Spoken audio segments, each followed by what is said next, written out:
Hello there, friends, and welcome to episode 57 of That One Gaming Podcast. My name is Colin, but I'm otherwise known as Delicious Morsels, and here today with me is Lucas, aka Carnival9. How's Lucas doing today? I have a debilitating Phantasy Star Online addiction. So in other words, nothing new. We've also got Neal here, better known as VMK89. How is Neal doing today? I'm having the strangest sense of deja vu. But otherwise, well. It's like we've been here before. Sitting here in this exact same position, recording this exact same show. Y'all wear our TOGP shirts when we're recording, right? But like... I'm not the only one? But like 46 episodes ago. Yeah, jeez. Feels like we've done it all before. Anyway, if you are new to this podcast, welcome. You can find us on Spotify, Apple, or one of the many other podcasting platforms out there where the three of us get together every other week to talk about a variety of topics in the world of gaming. And with this episode, we are going to take you all the way back to year one of the show with episode 11. And we are revisiting the topic from that episode, the boss fights that wrecked us. Not to be confused with favorite boss fights, which was the episode we did last year. These are the fights that beat you down, crushed you, destroyed your soul. Maybe you eventually overcame that challenge. Maybe you didn't. Either way, we have rounded up a few more fights that gave us a particularly difficult time, and we are looking forward to sharing them.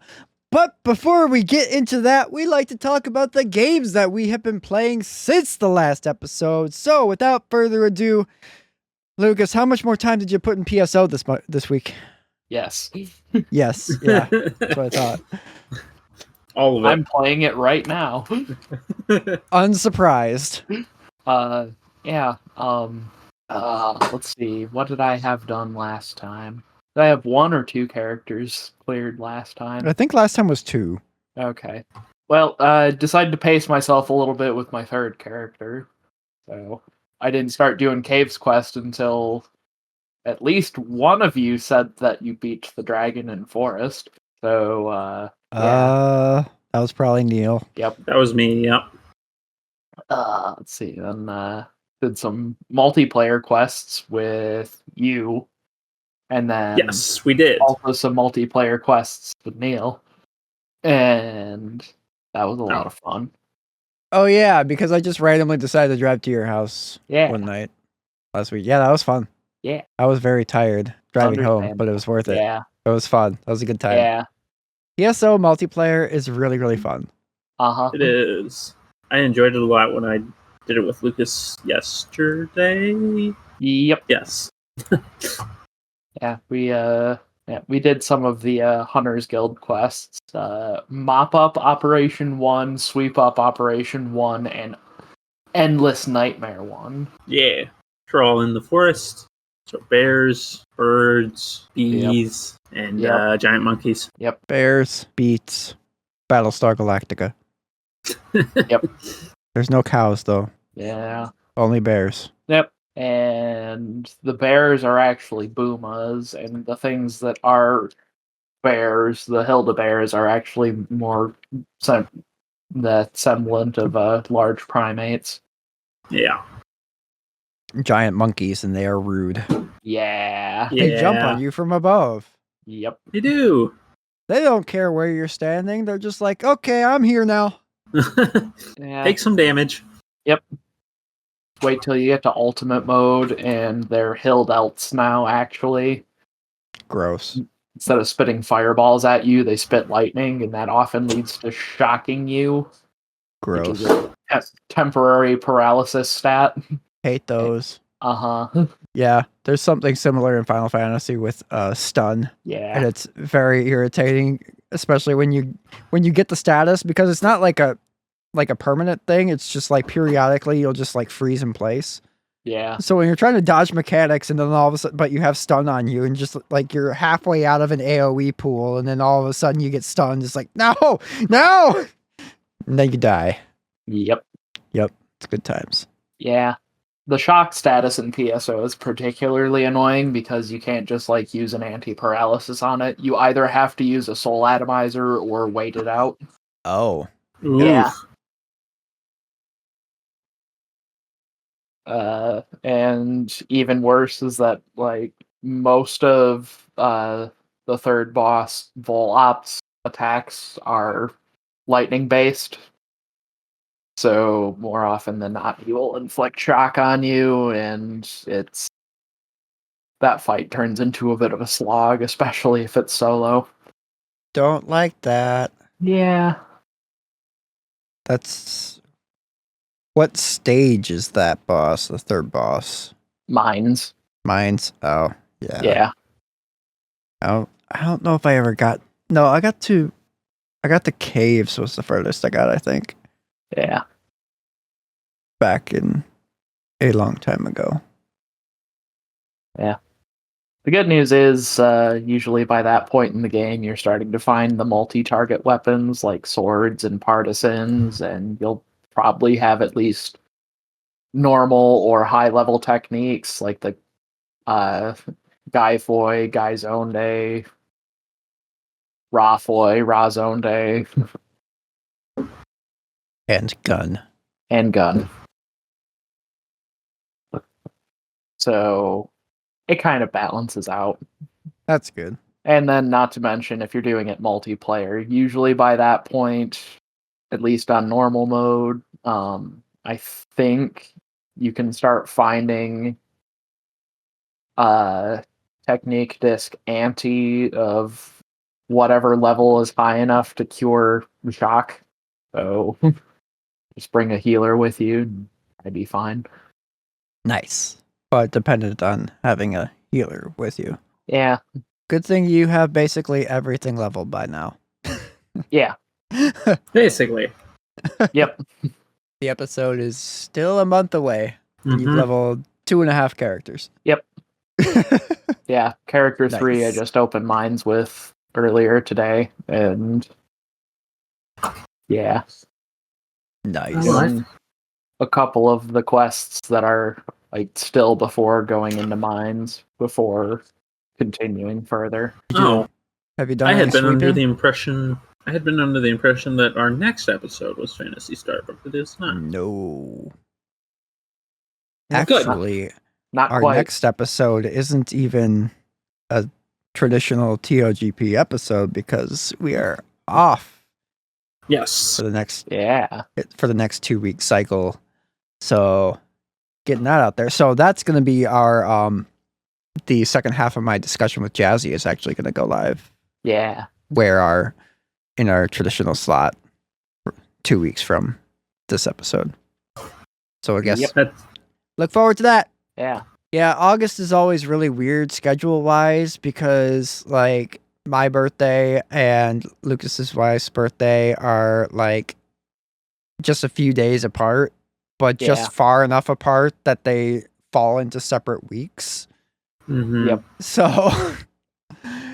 So we always end up taking time off for at least one of them. Yep. And this time my birthday is on a Sunday.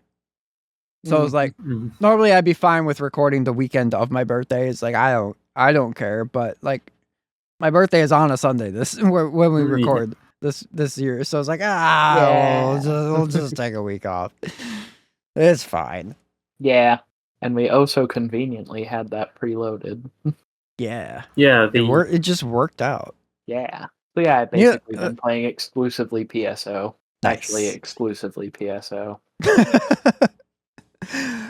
Why am I not surprised? Yeah. I did start hard mode with one of my characters that I've Nice. beaten normal mode with, and then I actually opted to go back down to normal mode and start like doing the government quests with that character. Government? Yeah. Yeah, the government quests are interesting. They're basically like they're almost just like playing through the game normally, like you would on solo mode, but they're geared for multiplayer instead. So Yeah, we did a few of those yeah, that one night. And one thing I find really, really funny about this game so far is like almost every character that you talk to that's a quest giver will start telling you something, and then like mid sentence they'll be like, "Oh, maybe I actually, you know what? Never mind. yeah. Actually, just forget I said anything." Like every single person you talk to is like that. It's like, Yeah, what they're, are like, you hiding. hiding from me? Yeah. It's like, actually, no, never mind. It's like, Hey, don't do this to me. What are you hiding? it's nothing major. Just like the principal Tyrell's daughter was on Pioneer 1, and we haven't heard anything from her since the explosion. Oh yeah, it's probably nothing. Yeah, Probably, nothing- don't worry about it. Nothing major. Yeah, nothing out of the ordinary here. It's it's fine. It's fine. Forget I said anything. Actually, you know what? I shouldn't have mentioned that. It's fine. It's fine. Don't worry about it. It's like, stop doing this, please. Yep. And then you go Giving me anxiety. Ugh. And then you go talk to Principal Tyrell, and the first thing he says is "Rico." Yes. Anyways, I like PSO. Pretty I'm good. also shaping up to be 3 for 3 with rare mags raised with characters. Oh my god. Nice. Yeah. Neal, what have you been up to? I've been playing PSO as well. Holy crap! Wow, me too. I mean, I've been playing Minecraft other than PSO. I think what Lucas and I talked about with I cleared the dragon on PSO and did multiplayer. Just been slowly going through the solo story. So yeah, PSO is going fine. Nothing much too exciting about Minecraft other than we're very close to bleeding to complete the monument map we're on. We're one world away. It's in the end. And we spent the entire last stream trying to get it. And it was kind of nuts. So we died a lot. Lost a lot of good stuff, including a netherite sword. Oh no. And considering there's only 2 netherite ingots in the map, that sucked a lot. Oh no. But yeah, hopefully it'll be beaten by the time this episode comes out, but I can't predict the future. I also, as our friend Lucid requested, turned on a setting in the server that allows TNT duping, and there is now a huge ravine going through part of the forest that is in Lucid's area on the Rome server. Had a very dangerous flying machine going over it. It was just dropping tons and tons of TNT. So I'm sure that'll show up on a stream eventually the next time we're in Rome. Yeah.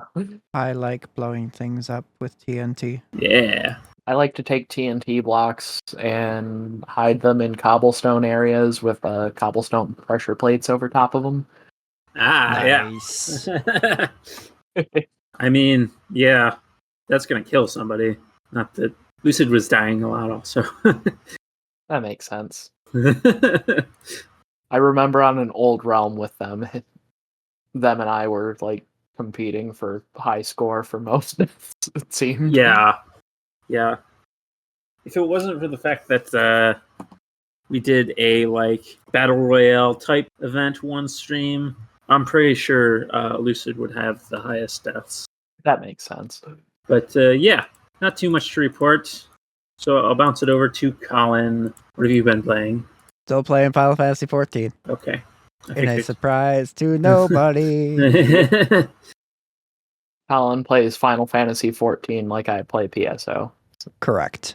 I think my PS5 clock is just shy of 300 hours now on just the PS5 version. That is not counting all the time I spent on the PC client, and that is not counting the time that I spent playing the PS4 version on my PS5 before I discovered that I had the PS4 version installed, not the PS5 version. So I am over 400 hours since April. Yeah. It's great. I love it. Now I'm playing in shorter bursts now, though obviously just because I'm caught up in the story now. But Yeah. I mean, there's still a ton of stuff for me to do, but I'm just taking it in kind of at a slower pace now. And I started playing Yakuza Like a Dragon, which is Cool. Yakuza 7. I decided it was time to pick up another Yakuza game. Last episode, I was playing Trails Through Daybreak, and I said I wanted to stick with it, hoping that it would get good. And then the more I thought about playing it over the week, I was like, I don't want it. Mm-hmm. So I was like, I'm going to play a game that I know I'm going to enjoy from the beginning. And I started playing Yakuza 7. And yeah, it's incredible. This is the start of the turn-based battle system for the Yakuza franchise. It's the first game with Ichiban as the main character. And it is incredible. The battle system is so fun. And what's really funny is like there is an in-universe like canonical reason for the game being turn-based, and it is hilarious. Ichiban is his favorite game is Dragon Quest. Literally Dragon Quest. They name drop literal Dragon Quest in this game. That's and wild. Especially considering that they're completely unaffiliated from Square Enix. Yeah, it's like people's just like, well, what they're asking Ichiban, it's like, what do you enjoy doing? It's like, well, I like playing video games. It's like, oh yeah, what's your favorite one? Dragon Quest. It's like, oh, that's interesting. And like his ultimate dream is to be a hero like the main character of Dragon Quest. So the reason that like the game takes place in a turn-based kind of style and like enemies kind of like change from the way they look on the overworld into like specific like types of enemies and stuff like an RPG. So that's just all the way that Ichiban sees them in his mind. He perceives combat as a turn-based Dragon Quest style combat. That's great. And that's why the game is turn-based. It's amazing. But yeah, I'm really enjoying it so far. And I'm on chapter 5, I think, right now. So I've got all 4 of the main characters unlocked now that I don't know if there's going to be more later. The way they set up the party system, it makes it seems like there might be more characters that can join the party later. So that way you can have characters that are just not active in the party, but I'm not sure. But the 4 characters that appear on the cover are like the 3 that appear beside Ichiban. I've got them all in my party now. And yeah, this game is so much fun. I love the Yakuza series so much. It's just, Ichiban is definitely like, this game definitely leans more into the goofy stuff, even in the main story, than the Kiryu games did. Just because Ichiban himself is pretty nerdy. But like the first time I saw Ichiban, I was like, wait, that's Mugen from Samurai Champloo. Yeah. And they seem like they have the same very much like aloof personality. Yeah, he's not really like he's not as like klutzy as you get the impression of him being. Like, he is very, very earnest, but he's just like very, very like I guess naive, I would say, to a degree. Just like he has his vision of the Yakuza code and he sticks to it, just kind of like Kiryu does. But his is more like kind of based on his love of Dragon Quest also, and just like the Yakuza are meant to be honorable and he wants to be a hero and help people and stuff. Yeah, the Yakuza games are Sega published, right? Yeah. Man, like, it's honestly kind of wild that they would like go and name drop Dragon Quest when like Phantasy Star exists. Yeah, Phantasy Star 1's battle kinda. system is kind of very much like Dragon Quest, where it's like that first person, you see the enemies directly in front of you sort of battle system. So, oof. Yeah, I think it's just more that Dragon Quest is like your It's classic hero's tale type story. yeah. Which is kind of what they're going for with with Ichiban. Yeah. Just like a hero in the classic sense. Like I wouldn't be like they probably would have like, well, no, because Zelda's not turn-based, but it wouldn't surprise me if they would be like, I was like, well, my favorite game is Legend of Zelda if it weren't for the fact that Sega and Nintendo. Yeah. But yes. Or it's also Hello. like the main protagonist of Phantasy Star is a girl, so yeah. Yeah. But all of the like special abilities in the battle system also have like a timed button press mechanic to them as well. So it's still, even though it's turn-based, it's a more active turn-based system than just flipping through menus and stuff. And oh my god, so there are summons in this game, but they are actual people that you dial up on your cell phone. You call them in to come and help you. That's it's great. it's so good, and they all have their own unique little cutscenes and stuff. Isn't really a spoiler so much because it was in the promotional material for the game, but one of the side stories early on in the game, you encounter a bunch of adult men wearing diapers, and their leader becomes a pound mate, a summon for you. I don't know if I mentioned the summons. They're called pound mates.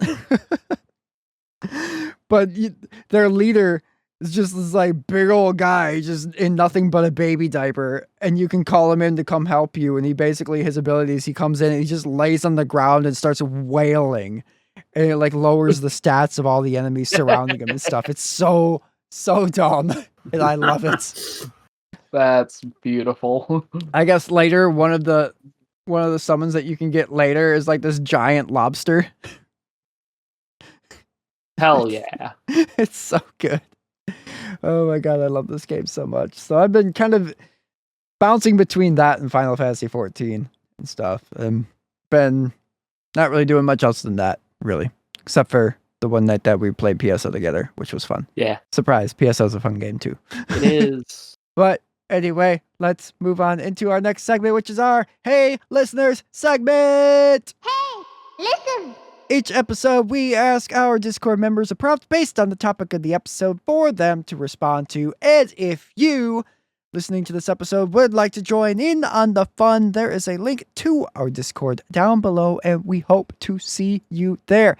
This week, the prompt was simple, just asking our Discord members for some boss fights that kicked their butts.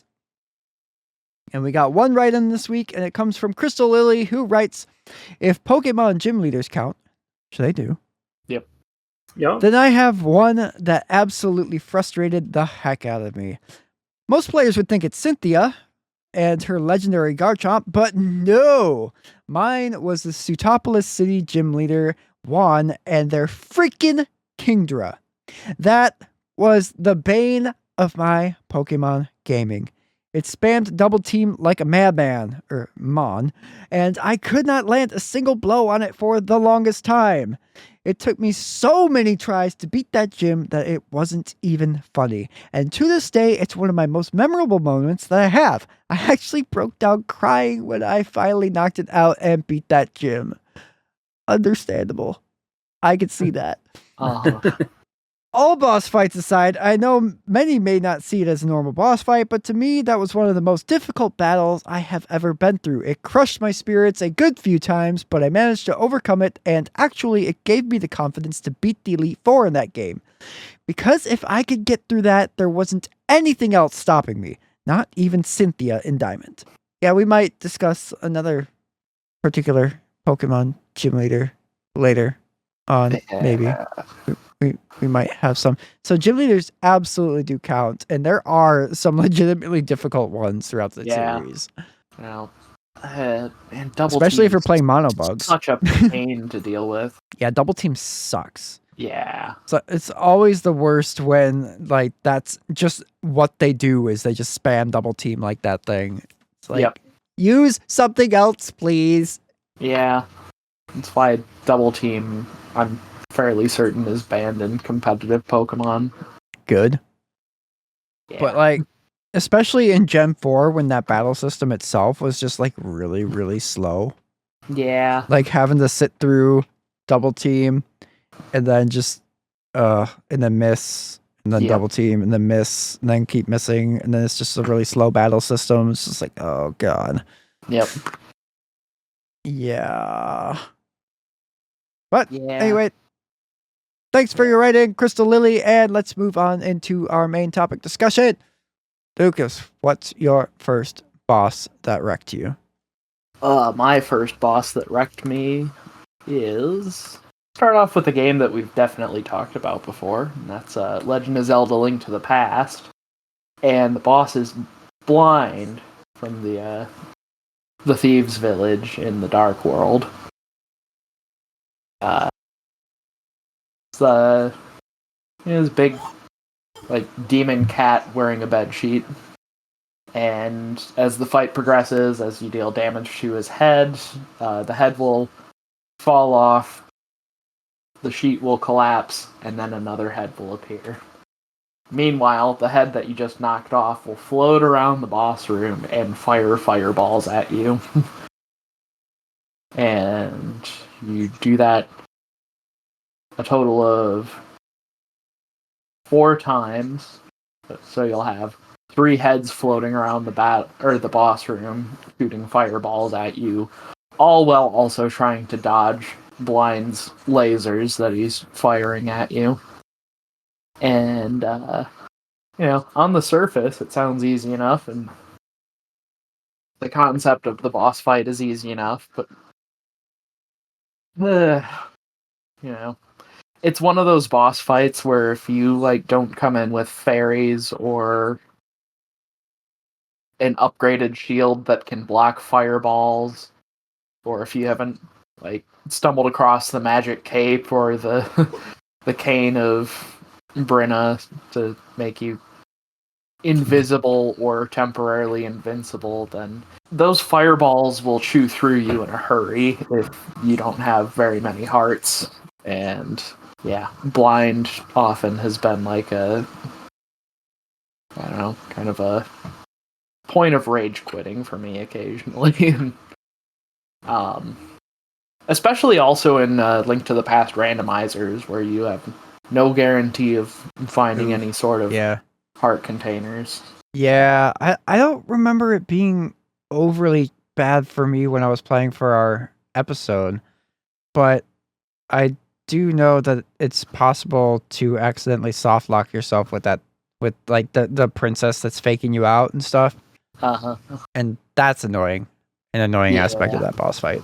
But I do remember that fight, and it was kind of dumb. Yeah, it's honestly, I think Blind is the most annoying boss fight in the whole game. More annoying than some of the later bosses, even, like Sir Vitreous or Trinex. Or the boss of Misery Mire and Turtle Rock. Just don't like Blind very much. I don't like the caterpillar. I hate that thing. Yeah. It's dumb. Moldorm is kind of annoying. Knocks you off the platform and you gotta go all the way back up. But anyway, Neal, what's your first wrecked boss? My first boss fight that wrecked me. We're going back to Harry Potter and the Chamber of Secrets for the Game Boy Color. And we're talking about Aragog. Spiders? Spiders. This was the point where I got stuck my first time playing through this game as a kid. Not only is Aragog a really tough fight, but I have never beaten Aragog personally. Yeah, it's rough. You are down to Harry and Ron because that's how the story of the movie demands. So you have to go through a sort of a maze of a bunch of spiders. This is a game where you can dodge encounters, but it's very easy to accidentally get into one, especially if they appear very close to you. So yeah, there's a lot of tons of strong spiders, and eventually you end up with Aragog. You find the information out. He's not the monster. He's not the basilisk. And then he's like, I cannot deny fresh meat to my children. and you fight him. He starts off right away with a paralyzing attack. Rude. Yep. And it deals, I believe, 80 damage to you, which is a ton of your health. Yeah. Yeah, looking at the video I pulled up on YouTube, that's a fifth of this person's health. And yeah, you're paralyzed for a second, so you can't get out of that until a turn rotation. So your Aragog gets to attack one of you guys again. Yeah, it's rough. Who came up with this? That is just GHQ. what. That is dumb. Also, this person has all the versions of Incendio. I don't know if they're playing like New Game Plus. New Game Plus, but I did not have any Incendio, I don't think. Maybe just the first one. But that's I don't think I did either. Yeah. That's what all spiders are weak to in this game is Incendio. So yeah, without that, you're just stuck casting lots and lots of your strongest green spell and hoping for the best. Yeah. Yeah, it's a nightmare of managing healing items and just praying that you don't get stun locked. Yep. However, I will say with this boss, when you finally do beat it, its little pincer things just disappear, run off screen like the rest of mobs do, except the like actual spider is still there. It's very weird. But yeah, so this isn't only a boss fight that I recommend because it's a very hard fight, but also it was around the time that I got to this boss fight that I found out that my save battery in my copy of my Game Boy Color was faulty. Oh no. And it really sucked because I was in like 4th or 5th grade and I was at a daycare and I let a friend, a younger kid, borrow Harry Potter and play it. And when he gave it back to me, it had reset my game. And I assumed that it was because the kid accidentally messed with the settings. And I was very upset. And the mother who ran the daycare talked to the kid, and then as the years went on, I was like, wait, it's resetting periodically on its own. And yeah, then it was like, okay, there must be something wrong with my cartridge. So I've always felt really bad about that because by the time I figured that out, I was no longer at that daycare. There's some kid in this world that was blamed for something that wasn't their fault. So, Death. If you're listening to this podcast right now, I'm sorry I did that to you. But yeah, Aragog is probably the biggest boss fight in the game because the Basilisk, you lose your wand and you're just Harry. So this is like the biggest boss fight that you play normally. So yeah, but yeah, with that, I'll pass it over to Colin. What are you starting with? Let's talk about some more Pokemon gym leaders. Ooh. So we're gonna go to Gen 5 Pokemon from Black and White. The 4th gym leader, is it Elisa? Elsa? I don't know. But the electric gym leader from Pokemon Black and White. This gym is frustrating to no end. It's not even that it's like overly difficult. It's just really, really annoying.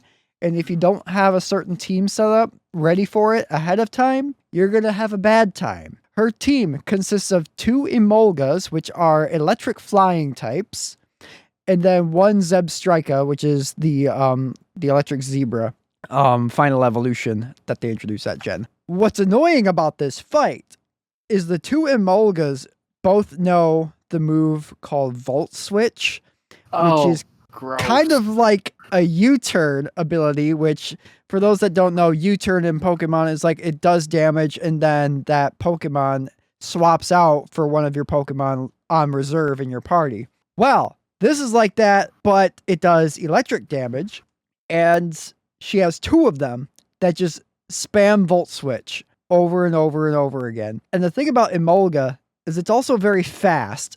So odds are, most turns, unless you have something really fast as well, it's going to be the one attacking first, which means it gets the damage in, it swaps out to be safe.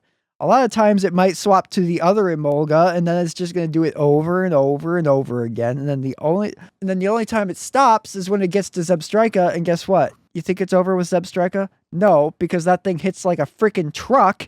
It has a fire type move on it that you wouldn't expect. And it also has Volt Switch. It's like, this fight is so frustrating. Oh no. So they basically made a competitive Volt Switch team for a gym later. It's awful. And like compared to the other 3 gyms leading up to it, they are nowhere near this level of intricate with their strategies. So it's like, you hit this thing, it's just like a freaking wall unless you are actually ready for it. Yeah. It's so frustrating back in the day. I don't know, like when I played it initially, like, because the first time I played white version was before it had even been localized. I downloaded the Japanese ROM shortly after the games came out and was playing it on an emulator and just gradually updating it with more and more English as the English the fan translation patches had updated and stuff. But for the majority of the playthrough, it was like 99% Japanese. So I had no idea what the moves were called, what the Pokemon were called, or anything. But I don't remember struggling with it that much on that first playthrough. But like each subsequent playthrough, and I know what to expect, but each subsequent playthrough, it's just like I get some like bad RNG or something. There's just always something that just ruins my day whenever I have to fight her. It's frustrating. Mm-hmm. And just kind of gets stun locked perpetually by Volt Switch after Volt Switch after Volt Switch. Yeah. I don't remember if it has a chance of inflicting paralysis or not, but if it does, that's even worse. And I don't think Volt Switch does. I don't think it does, no. But it's still an incredibly annoying move. But yeah, Lucas, what do you got for your next boss? It's probably one of the most infamous bosses in Metroid Prime 2. It is the Spider Guardian. Spiders? Yeah, this is where you get the Spider Ball in Metroid Prime 2. Nice. So, like, just a quick bit of backstory for, like, how some of the bosses came to be in Metroid Prime 2.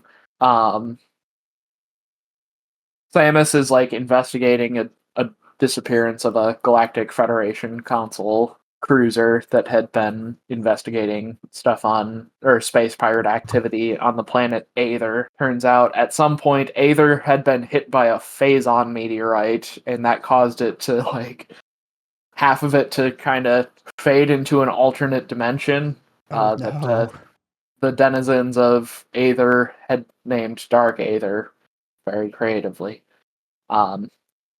The creatures that live on Dark Aether, the Ing, are like parasitic in nature, and they will like take over things as hosts and essentially make dark versions of things, like dark space pirate troopers and pirate commandos, and just like dark versions of other creatures that live on Aether. And during the intro of the game, and the big setup for how Samus loses all of her weapons in this game is she ends up in Dark Aether after going through a portal, meets Dark Samus. Dark Samus shoots the Luminoth crystal that was providing a safety barrier around Samus. And the Ings swarm in on her and steal all of her upgrades from her. Which is actually, I don't know, in my opinion, one of the better setups for losing all of your upgrades in a Metroid game. Yeah, great. That makes sense. Yeah. So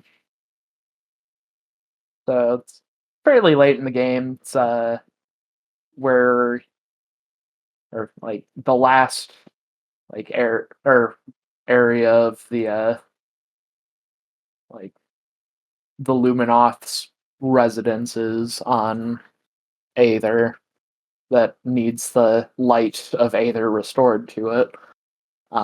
You encounter the Spider Guardian, who stole your Spider Ball upgrade, And it's a really annoying fight because it's done entirely in Morph Ball mode. The Spider Guardian crawls along Spider Ball track because it's, got your Spider Ball upgrade. And you get to do all sorts of tricky double bomb jumps to try and lay bombs in front of it and deal damage to it. And, since it has the definite upper hand on you, being that it has the Spider Ball, it's a really annoying fight. It's, kind of another rage quitty kind of spot for me at times in Metroid Prime 2. That and its other, Morph Ball related cousin, the Boost Guardian, are among the two most annoying Guardian fights in the whole game. Just because there's so much emphasis on trying to do Morph Ball combat, which is not great. I'm really glad that they never tried to make Morph Ball bosses in Metroid Prime 1, and they kinda opted to not do them in Metroid Prime 3, probably because of how terrible the Boost Guardian and the Spider Guardian were. I hate that thing. Sounds miserable. Yeah. It's part of the reason why I usually don't play Metroid Prime 2. Understandable. Yeah. Neal, what's your next boss? My next boss is a Sonic boss. Sonic? But this is not actually one from my childhood, like I talked about 2 years ago. So the trauma is recent then. Yeah, so much that it's not even trauma, it's just pure frustration at the moment, because this is one I haven't beaten. It's Sonic Frontiers Giganto, which is the first boss of the first island. Giganto. If you remember from Sonic Adventure 2, you hang on to the edge of tomorrow. Sonic Frontiers is Giganto. You hang on to the other side until the end of you. The song is totally kick-ass. Listen to Undefeatable. It's great. But fortunately for me, I can handle it for the most part. You get to play as Supersonic, so you can fly around and use your attacks that you've gained on the island. The problem for me is there's a button mashing section that I cannot get past. And I am terrible at button mashing. So, if you fail the button mashing thing, it's an instant death. So, that's annoying. Yeah. Mash until you die. Yeah, literally. That's not a good mechanic to rely on, because, button mashing's one of those things where, you either have it or you don't. Uh-huh. Agreed. So, Giganto is definitely unbeatable. Or undefeatable. Just like his song. Yeah. One day I'll get past it. I'm Yep. sure. Maybe with a Switch Pro controller, or, I don't know, getting a adapter so I can use a PS2. Wait, are you just playing it on Joy-Cons? I am. Oh. I probably should have mentioned that. That's a big part of the problem. Oh. Yeah, that sounds like that isn't helping your situation. Oh. No. Oh. Yeah, that'll do it.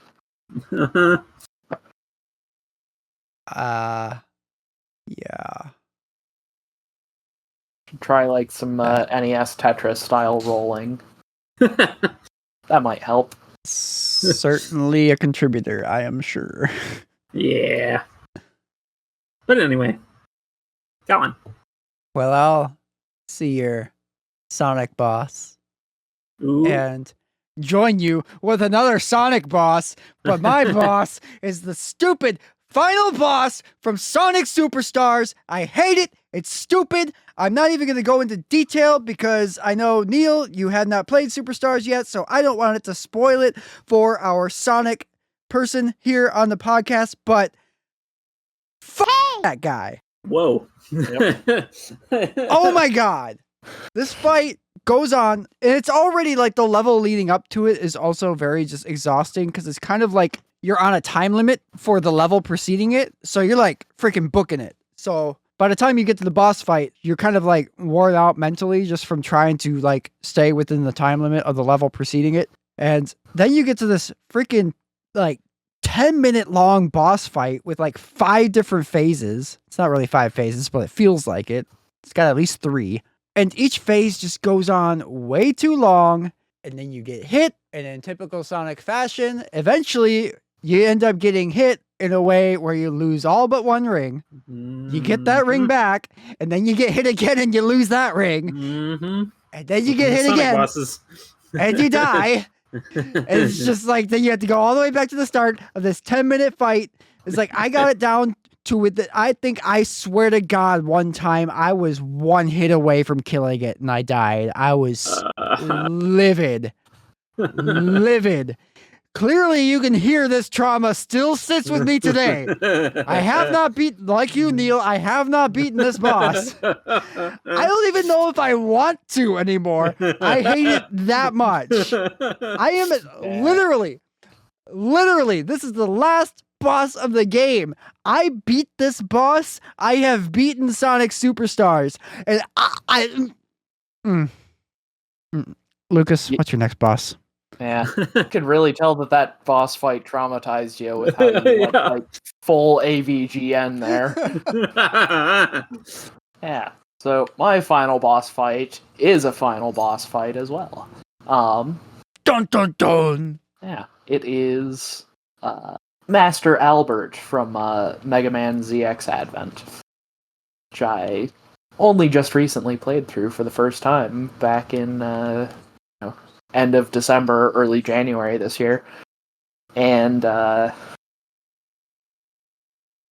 first part of the fight, his throne form isn't too bad. Turns into like a giant dragon, and got 3 heads and a variety of attacks, and you have to attack the core at the base of the necks. Which, difficult, but not too bad as far as final boss fights go. And yeah, sounds doable. Yeah. Difficult, but doable. Yep. And then you get to the Model W form. So, the big thing in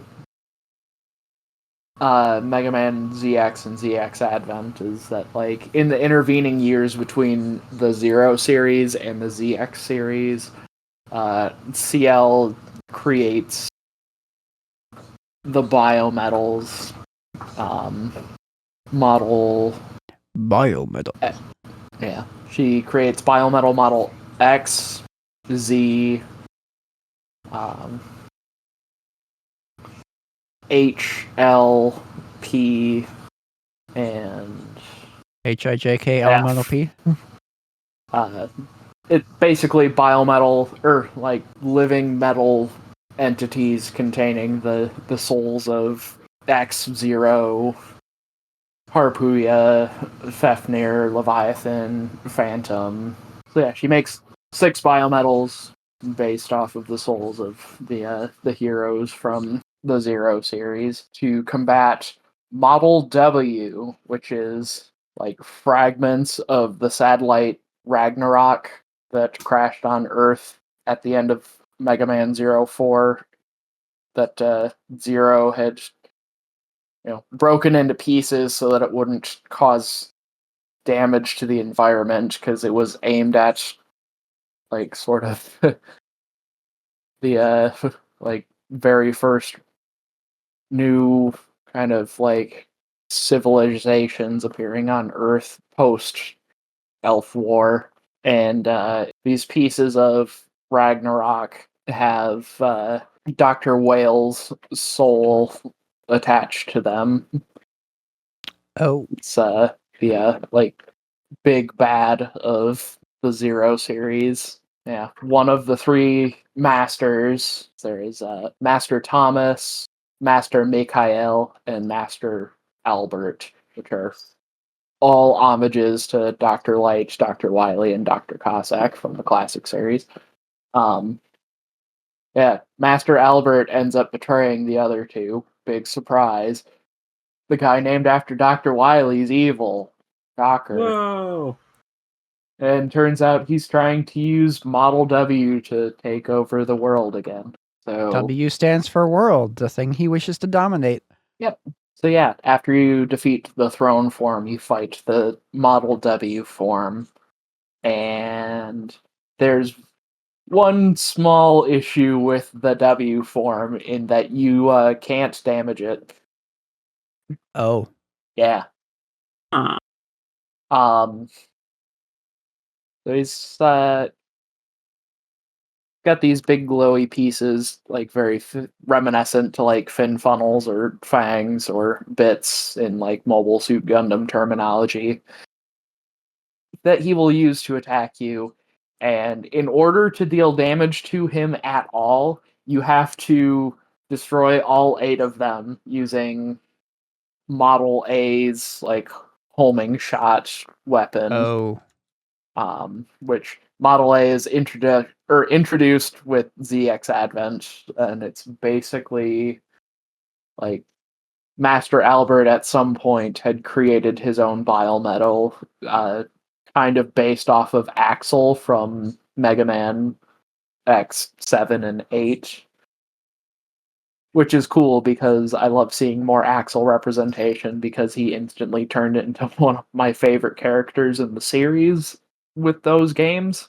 And it functions basically like how Axel does, where like rather than getting a biometal like you did in ZX and allow you to double mega merge into them, you actually just copy the form of the boss that you defeat. Oh. Yeah. And like you do get to access to the other biometals. It's just you're copying the person equipping the biometal. So like rather than being a double mega merge like in ZX, you would copy like whoever was using Model H, you would actually just copy that person. Anyways, you can only deal damage to these bits that Model W Albert has, and or with the homing shot of Model A, and otherwise is completely invincible, and you're just kind of at its mercy until like you are able to destroy those, and if you use up all of your energy for those, then you have to wait for it to charge back up again. And yeah, having to fight an invincible boss as the final phase of the final boss of a game is ugh. Yeah, that sounds annoying. Yeah. But that overall doesn't put a damper on my views of the ZX games because they are fantastic. They are basically, what if we took the mechanics from Mega Man Zero and made them into a Metroidvania? Which, you know, Metroidvanias and Mega Man games are among my favorite kind of games. So, like, I'm not going to let a really difficult final boss put a damper on that because that game was great. Yeah. I highly recommend it. Go pick up Zero ZX Legacy Collection whenever on sale, not on sale, just buy it. It's good, I promise. Just be aware, Model W Albert is a headache. Understandable. I think I had to go through the final stage like 5 or 6 times to finally Wow. beat him, just because I either had to game over or I got fed up to the point where I had to like take a break from the game, and in order to get back to that, I had to replay the final stage. Huh. Which I'm sure I wouldn't have had to do if I had like turned on the checkpoint system. But I didn't, because why would I do that? That's not the Mega Man experience. Yeah, it was a bad time, but it was a great time when I finished it. Nice. Neal, what's your final boss? Well, I got a quick honorable mention, which is Or dishonorable mention. yeah, that's probably more accurate. I don't want to talk a lot about this because we just covered it in Sly Cooper, because Ms. Ruby is a freaking rhythm game boss. Why? Why would you do that? Yeah. And geez, I have no idea how somebody beats that. I don't know how I would have beaten it if I was playing legit. So without save states, I would have gone mad. They're pretty simple patterns, to be fair. That's true. But when you're terrible at it, That's the thing. That's yeah. yeah. It's honestly, I guess more of the issue is the endurance of that boss. It does go It's- on all along. Yeah. It's like similar to like that the final boss in Sonic Superstars. It's like it goes on way longer than it needs to. Yeah. Right. And unlike in Superstars where you can recollect your ring, Sly, you have like 2 hits and that's it. Yep. You get hit and then you die. Yep. Raccoons aren't as durable as hedgehogs. Unfortunately. Oh, interesting. But my actual boss is gonna be, surprise, Minecraft. What? Yeah. Minecraft doesn't have a lot of bosses, and Yeah. usually they're kind of lackluster. The Wither is kind of cool. The Ender Dragon is kind of a chump. Yeah. But the Warden, the latest boss they've added, is the coolest stuff there is.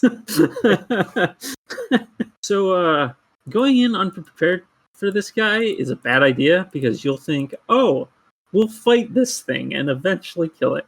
No, you don't kill the Warden. The warden. You don't kill the warden. The warden kills you. Kills you. Yeah, definitely. It has 250 hearts of health. Gross. For context, the dragon has 100 hearts. Oh. So this thing has crazy powerful attacks. It can also, its sonic attack, that's like a sonic boom, that's a projectile that goes at you, can go through walls. Oh. The only advantage you have is that it is blind.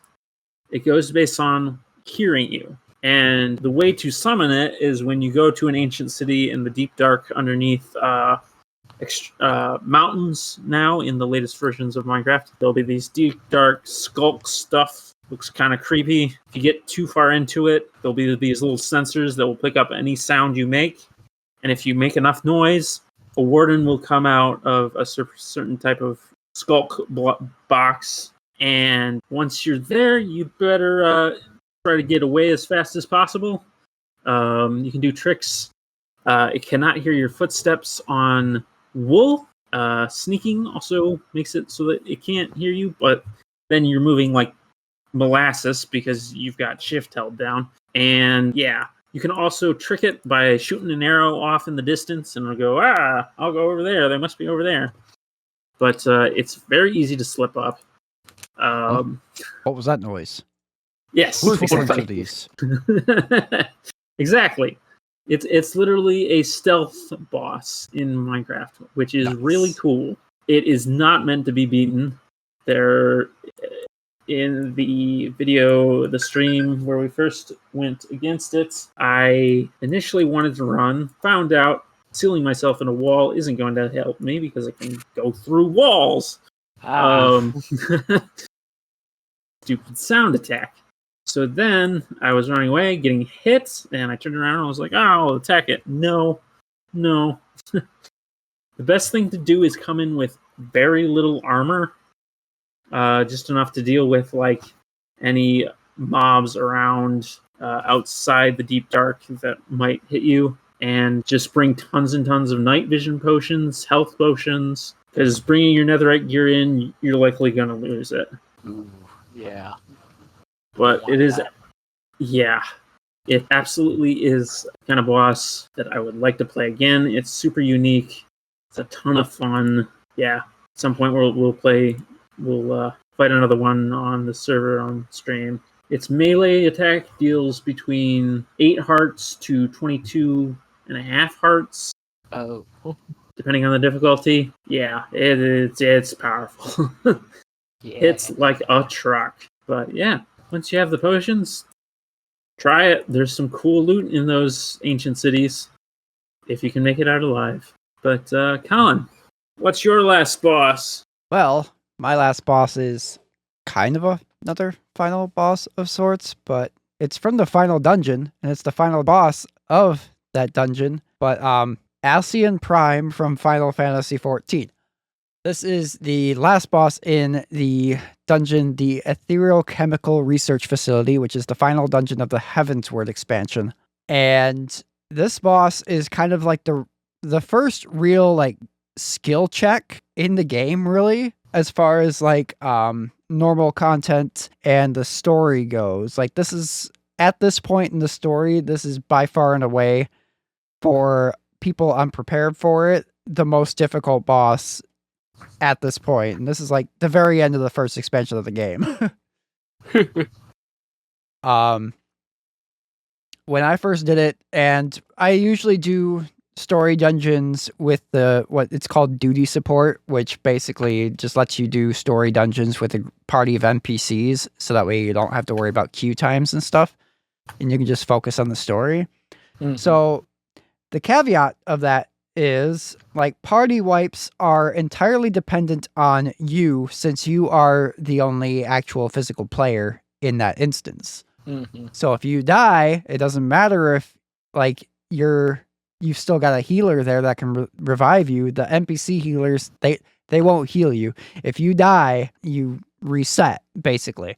Mm-hmm. So you have to start the boss fight over again. First time I did this fight, it took me well over like a half an hour to figure out what was going on with this fight, because there's one move it does. It's called Dual Star, and essentially it summons in the middle of the map. It summons like 2 big orbs spread out, and then on each of the edges of the map, it summons 2 more sets of orbs spread out, and they have a tether between them, and gradually they slowly start moving toward the center until they combine with each other.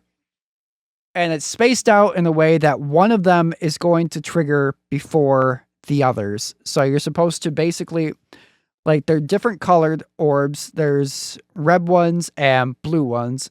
If the blue orbs come together first, then it's going to make a circle AoE or a ring AoE. So you're supposed to get in the middle of it to be safe. And if the red ones combine first, they're going to make a circle AoE, which means you're supposed to move to the outside, essentially. So usually what happens is, one of the most common layouts is there'll be blue orbs in the center, and then the sides will be red orbs. So the trick is and they come together really, really fast. So as soon as the first one resolves, you have like 3 seconds to get away for the second set to resolve. So what's happening is you have to get in the middle of the platform, get in the middle of the stage for that ring AoE, and then as soon as that ring AoE resolves, you have to book it to the outside of the stage, because those circle AoEs are going to overlap each other like a Venn diagram. So you have like these 2 very small points that you can get to be safe. And if you get hit by any of those, you just die, because it's a really, really strong move. It took me forever to figure out the timing on that, but now it's like, now that I know how to do it, it's like one of my favorite boss fights in the entire game, just because I feel like it's like, oh man, this thing kicked my butt so hard, but now I know what it's doing, and it's like super easy, and I love doing this fight. So, complete opposite of that Sonic Superstars boss fight that it's like... The thing is like, I know what to do with that fight too. It's like, it's the endurance aspect of it. I don't want to talk about Sonic Superstars anymore. The game sucks. But Alcyon Prime is a fun boss fight, and as a like kind of really hard skill check for players that are just kind of playing the story for the first time and stuff. I actually, looking back on it, now that I am completely caught up on current story content, it's like I really appreciate that boss fight for what it was, because it really is, at that point in the story, like one of the most difficult fights in the game at that point. So it's just fun looking back at it, and like where I am now, it's like, that really wasn't that hard. But at that point in the game, it was. but I love it. It's like whenever I'm grinding for like resources and stuff, for like weekly roulettes and stuff like that, I usually go specifically to that dungeon and run it because it's kind of it's like a comfort food dungeon now. It's like I can always count on the etherochemical research facility to be a fun time. Like it's fun. I love it. Final Fantasy 14 is a good game, guys. It's really good. Yeah. Anyway, that's all, folks. That's the end of our topic. Let's move on to our next segment, our weekly link to the past. This week, turning 19 years old in Japan on today, the day of recording, which is August 4th of 2024. This game came out in 2005. Pokemon XD Gale of Darkness for the Nintendo GameCube. One of the rarest Pokemon games now. Apparently, it's very expensive. Oh no. And I It's a hate GameCube that. game. Yeah. It's a good GameCube game. They're all expensive. Yep. Yeah. Yeah, this I mean, game's even the bad GameCube games are expensive. Shadow is Yeah. at $90. Yeah. why? I don't know. Well, they're I never blame- gonna remake it as part of it. I blame the Sonic fans for that. That's their fault. Yeah. Curse you, Sonic fans, making your bad games expensive. So that way Yeah. people that want to buy it ironically, wait, you guys are probably also buying it ironically? Yes, we are. As I look over at my copy of Sonic 06 for the PS3 that I definitely bought ironically. Anyway, I buy a copy of Knuckles Chaotix because I'm the one of the like 4 people that has a 32X still. But anyway, Pokemon XD Gale of Darkness, kind of unique within the Pokemon franchise because it introduced like shadow Pokemon, and it had a very cool version of Lugia that was corrupted by darkness. I never really got to play much of this game. I have a version of it burned onto a mini DVD to play on my GameCube because my GameCube can play burned discs. But I didn't really get too far with it yet. But it's something I've always wanted to play. It's a game I've always wanted to buy, but it's just been way prohibitively expensive. Yeah. And I say this knowing that I have spent as much as this game is on other games, but Yeah. at the same, but also I've spent this much money on other Pokemon games actually. Yeah. But I don't know. For GameCube games though, Copy of Platinum again. that wasn't even the most expensive Pokemon game I Good lord. spent money on. Yeah, I think my copy of Soul Silver I paid like $220 Yikes. complete in box. So, but for GameCube games, I always have pause when it comes to buying expensive ones, and just buying GameCube. I'm really hesitant to start a GameCube collection just because my GameCube has a mod chip in it that I can just burn any game except for Mario Kart Double Dash for some reason onto a disc and play it right off of that. So it's like I don't have really a reason to buy GameCube games really from a collector standpoint because Buy Fantasy I Star could- Online. I would like to actually buy Phantasy Star Online. Although I could also probably burn that onto a disc and it would work. I haven't tried it. But yeah, Gale of Darkness seems cool. It's a cool concept. Yeah. Pokemon are corrupted and then you had to cleanse the corruption to make them good Pokemon again. Plus the Shadow Lugia just looks really cool. Yeah. It's a really neat color scheme with like the purple and silver like inverted. Yeah, this is another one of those games that kind of makes you wonder why we can't have more like this. Yeah. Yeah. Because it was kind of built off of Coliseum in a way, which was an upgraded version of Pokemon Stadium. Yep. And the battle system was really good. Yeah. Don't remember if it was Coliseum or if it was Gale of Darkness off the top of my head, but remember just playing like the multiplayer Pokemon battles with my friend Ryan back in the day, and that was Yeah. still, even just that was a lot of fun. Right. Yeah, they were good games. It's a shame that they will probably never see the light of day on modern platforms. Yeah. It's a darn shame, y'all. But anyway, happy birthday, Pokemon XD Gale of Darkness. And that's it. That's episode 57. Lucas, where can they find you outside the podcast? Find me on Linktree at linktr.ee/Karn_evil_999. It's got links to my YouTube channel that I run and upload videos of long plays of the games that we feature in our recurring That One Game series, as well as some other stuff, like I might have eaten the Pocky One Chip Challenge after eating my words play about Metroid Prime at the most recent Nintendo Direct. That was an experience. Mm-hmm. I've also got links to my Twitter, which is the same handle as the Linktree, mostly to retweet Colin stuff and also pester him about playing PSO some more. Haha. And let's see. Yeah, links to join me on Steam if you want to get notifications about the 3D Mark or 20XX or other games that I'm fixated with at the time that are on Steam. And then, of course, links to join us on the podcast Discord and listen back to our back catalog of episodes. All that at linktr.ee/Karn_evil_999. All right. And where can we find Neal outside the podcast? You can also find me in the trees, standing silently, at linktr.ee/VMK9.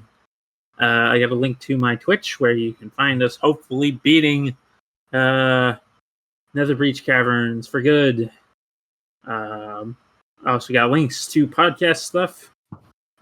Link to my Twitter, which is I am DMK9 because DMK9 was taken. And you can also find a link to my YouTube channel, which hasn't been updated in longer than I want to think about.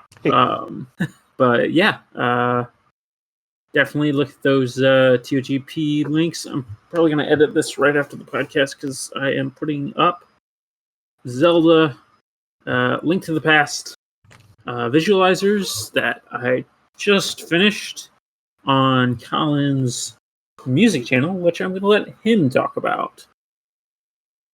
Oh, that was my cue. That was your cue. Oh, right. Yeah. Guess who forgot to make a link tree again? Is it me? Anyway, so you can find me on Twitter at Delicious Morsel and also YouTube at youtube.com/Delicious Morsels, where I have episode 2 of my Final Fantasy 14 Let's Play live now. It was supposed to be in July. It ended up being in August because, July was busy, guys. Yeah. And also, Dawn Trail came out in July, so that was like monopolizing all my Final Fantasy 14 time. Yeah. So that is live on youtube.com/Delicious Morsels, and then my music channel, youtube.com/@Delicious Morsels Music. Where Zelda stuff is going up from old TOG stuff, and then probably Final Fantasy and stuff like that later. And also I have a new song that I just finished recording today that obviously since I just finished recording it today, it's not up yet, but it will be up sometime this month. I think I'm going to actually shoot a music video for this one because I have ideas, guys. Nice. Hey. And it's going to be fun. But anyway, so subscribe to me on youtube.com/@Delicious Morsels Music to know when that video goes live, because it's going to be fun. I promise. If you play Final Fantasy 14, you're going to love it especially. And then also my music profiles. I am on Spotify, Apple, all of the music places you can find my music, but I've got links to those two down below, as well as a Bandcamp account where you can pay for my music if you prefer to actually own what you listen to. And I think that's it. Yeah, that's it. Right? Yeah. Something like that. Right. Yeah. Anyway, that's all. Anyway, as always, if you liked what you heard here today, please be sure to hit the subscribe button where that's an option and leave us a review on Apple Podcasts or Spotify. Because I hear they like that stuff, hit the like button if that's the thing, and feel free to share this episode with a friend. We are going to be back in a couple weeks with part 2 of my discussion with Jazzy on Final Fantasy VII Rebirth. But until then, have a wonderful rest of your day, and remember, Play for the cows. Stay for the hellacious boss fights. Waka waka.